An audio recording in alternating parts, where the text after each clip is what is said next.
நீரூற்று வழியாக இந்த அருமையான கால வேளையில உங்களை மறுபடியும் நான் சந்திக்கிறேன்.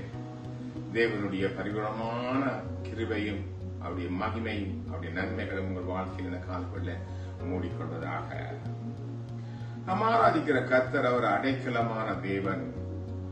அவர் ஒவ்வொரு பிள்ளைகளையும் அடைக்கலமாக பாதுகாத்து வழிநடத்துகிற தேவனாகவே இருக்கிறார். இந்த அடைக்கலமான தேவன் யாருக்கெல்லாம் அடைக்கலமா இருப்பார் என்று பார்க்கும்போது வேதம் கூறுகிறது அவர் ஜீவிக்கிறவர், அவர் மகிமை உள்ளவர். அந்த அடைக்கலமான தேவன் அவர் அனாதி தேவன் என்று நமக்கு வேதம் சுட்டி காண்பிக்கிறது.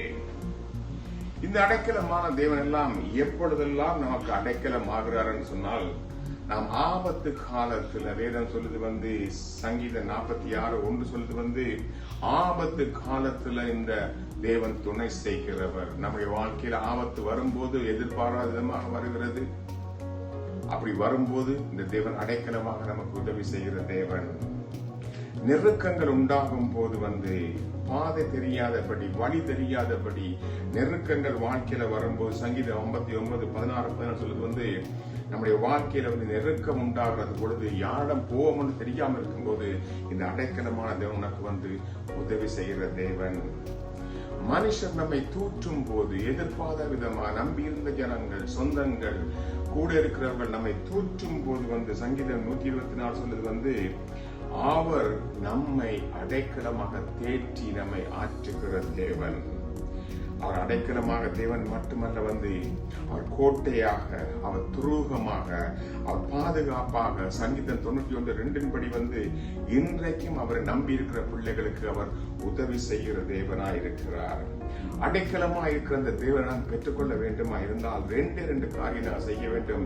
சங்கீதம் 111 சொல்லுது முதலாவது முழு இதயத்தோடும் அந்த தேவனை தங்கி உறவாட, அவர்ல உறவு வைக்க, அவரை நம்பிக்கை வைக்க, விசுவாசம் வைக்க கர்த்தர் உனக்கு அடைக்கலமாக மாறுவாராக.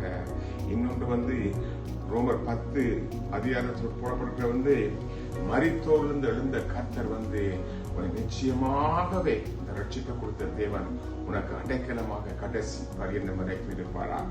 எனவே இந்த அனாதி தேவன், இந்த அடைக்கலமானவர், இந்த பாதுகாப்பு கொடுக்கிறவர் நம்ம வாழ்க்கையில இந்த கால வேளையில இந்த வாழ்க்கையில் கடந்து வருவாராக.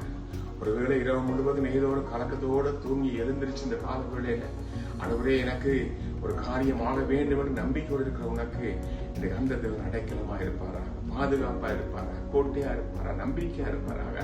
அவரே தன்னையே முற்று முழுதாக நமக்காக ஒப்புக் கொடுத்தவர். மற்ற எல்லாவற்றையும் கொடுப்பது அதிக நிச்சயம் அல்லவா? அந்த நம்பிக்கை இந்த காலவேளை அன்பான தேவனுடைய பிள்ளைய உனக்கு இருக்கு அல்லவா? அதை நினைத்து பார்த்து அவர் சமூகத்தில் ஒப்புக் கொடு, பிரசன்னத்துக்கு வா, அவரை தேடு, அவரோடு ஓடு, அவனை வந்து கொண்டு உனக்கு அடைக்கலமாக பூர்ணமெல்லாம் உனக்கு பாதுகாப்பா இருக்கிறது.